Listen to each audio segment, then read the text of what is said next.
how to play Turanga. Turanga is a addition to the game Shuuro.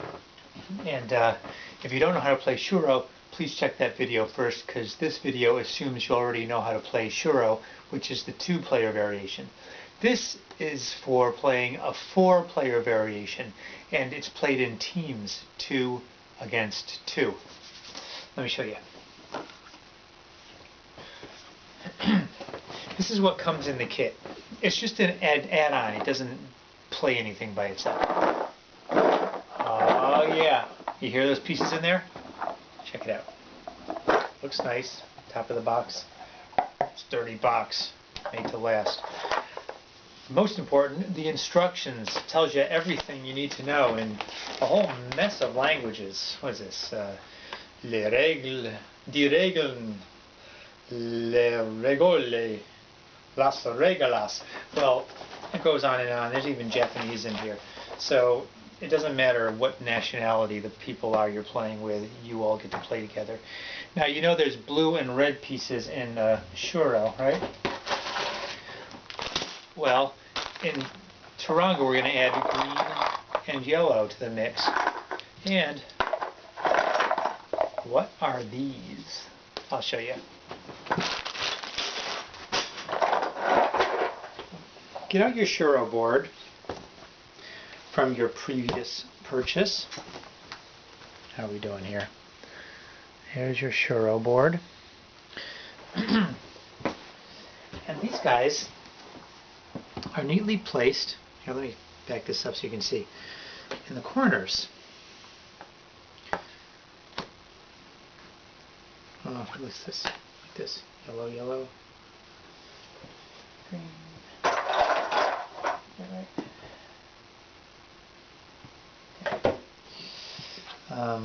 The color indicates the color that will be playing in this bracketed area. Yellow will be playing in this area. Green, blue. Okay. Now this is called an expanded version of the game, but actually you've just reduced the size of the board a little bit. These corners will not be used, and each player will be setting up in one of these wells here, like this. There are actually going to be about half as many pieces on the board for each player, so altogether it'll be about the same number of pieces. Now, like Shuuro, each player is going to first well, first of all, you're going to have a little secret meeting with your partner. Yellow and green are going to play together. Blue and red are going to play together. They're going to go meet and talk about their strategy first. Okay, so that's kind of special. And then they're going to pick out their armies, much like as they do in Shuuro. So just like we do in Shuuro. And then they're going to, before deploying the armies, they're going to roll the dice to place the plinths. Remember the plinths? However, this time the square that you're going to see for placing it is going to be this square here. The 6 squares in front of the player just extended into a square like that. So for this green to place plinths, I'm going to say the first column, second row, 5th column, second row. Then for red to place them, I'm going to look at this square here. Now there's one difference. If red overlaps on this one, or if there's ever an overlap, you have to roll again. You don't just nix a plinth. You always have a complete set of plinths. I'm not going to roll for everybody, but let's just say red got these, yellow got these, and blue got these. Okay? Okay. Then everybody's going to deploy according to the pieces that they bought. You're going to have a, as I said, smaller number of pieces because you've got 2 armies combined. So there's a maximum of 2 queens, maximum of 3 rooks, maximum of 4 of each of the minor pieces, and maximum of 8 pawns. So let's just say green's got an army, something like this. King can be placed anywhere, by the way. It doesn't have the choices. Whoops, what am I doing? Setting up green over there. Green's got to be over here. And incidentally, I'm not checking the exact count here. I just want to show you generally what it looks like when these guys get set up.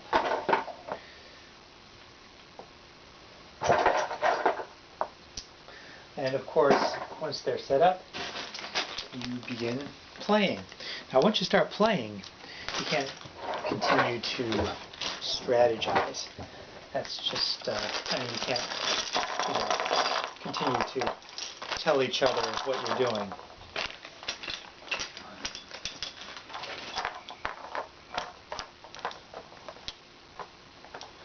No, I didn't dump out a king. But basically, here, by the way, did I mention knights can be set up on the plinths when it's set up time.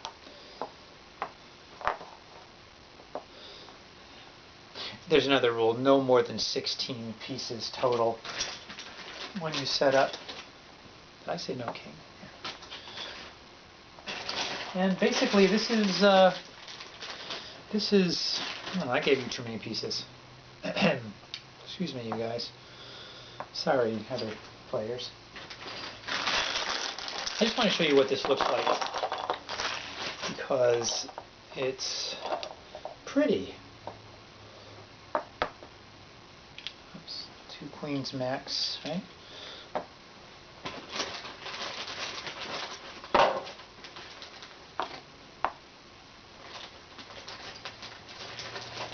I think it's advised that everybody at least have one knight because, you know, the knights are the only ones that can go on a plinth. And if somebody you get a knight like lodged on one of your local plinths, the only way you can challenge it is by attacking it with another knight. Nobody else can go on the plinths at all. Okay, so basically that's it. There's a few details here, and there's also recommendations for different variations.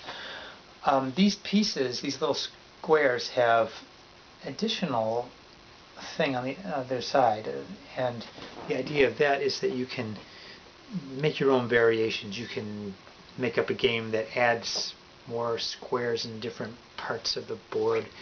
You can do a lot of things with this set because the Shuuro and Turanga are originally called creative chess.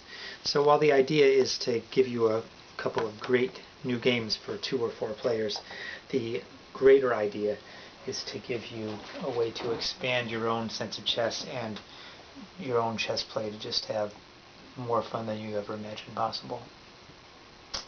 Turanga. Check it out. And of course it's available on ancientchess.com.